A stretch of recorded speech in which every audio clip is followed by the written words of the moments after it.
ചെയ്ത്. പിന്നെ കിച്ചുവിന്റെ അനുവാദം, വീട്ടുകാരുടെ അനുവാദം ഉണ്ടായിരുന്നു, ചെയ്തോളാൻ പറഞ്ഞു.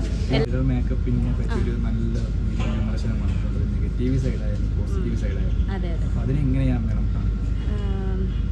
ബ്രൈഡൽ മേക്കപ്പ് എൻ്റെ ഒരു ഫ്രണ്ടാണ്, അവൾ എൻ്റെ ഒരല്ല നല്ലൊരു ഫ്രണ്ടാണ് സുജ. അവൾ ആ മേക്കപ്പ് ആർട്ടിസ്റ്റാണ്, നല്ല ഉഗ്രൻ ഒരു മേക്കപ്പ് ആർട്ടിസ്റ്റാണ്.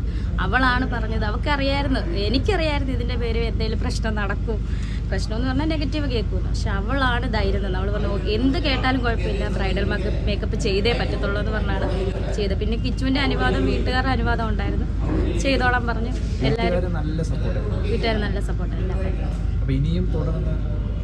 തുടർന്ന് ഇനി അവള് ചെയ്യുന്നുണ്ടെന്നാണ് പറഞ്ഞത്. ഇനിയും നമുക്ക് ചെയ്യണം എന്ന് പറഞ്ഞു. നെഗറ്റീവ് പറയുന്നവരോട് എനിക്കൊന്നും പറയാനില്ല, ഞാനതൊന്നും മൈൻഡ് ചെയ്യാറില്ല. നെഗറ്റീവ് കേൾക്കുമ്പോൾ ഞാൻ സത്യം പറഞ്ഞ കൂടുതലും സ്ട്രെങ്ത് ആവുകയാണ്. അത്രേ എനിക്ക് പറയാം. ഒരെണ്ണം ചെയ്തായിരുന്നു, ഒരു ടൈറ്റിൽ ഷൂട്ട് കഴിഞ്ഞതേ ഉള്ളായിരുന്നു. നമ്മുടെ കൊല്ലം മണികട്ടമ്പലത്താണ് ചെയ്തത്. കണ്ണിമാങ്ങ പ്രൊഡക്ഷൻസ് ആണ്. ഒരു ഡയറക്ടറിൻ്റെ പേര് പ്രശാന്ത് പൊന്മനച്ചേട്ടനാണ്.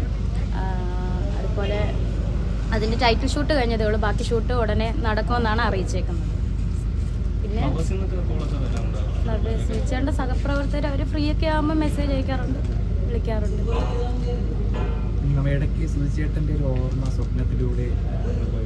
അത് പണ്ടായിരുന്നു എന്തോ, പണ്ട് കണ്ടാന്ന് തോന്നുന്നു. പണ്ട് ആദ്യം ആ സമയത്ത് മരിച്ച സമയത്ത് കണ്ട സ്വപ്നമാണ്. ഈയിടയിൽ അങ്ങനെ ഞാനൊന്നും ഓർത്തെടുക്കാറില്ല സ്വപ്നം.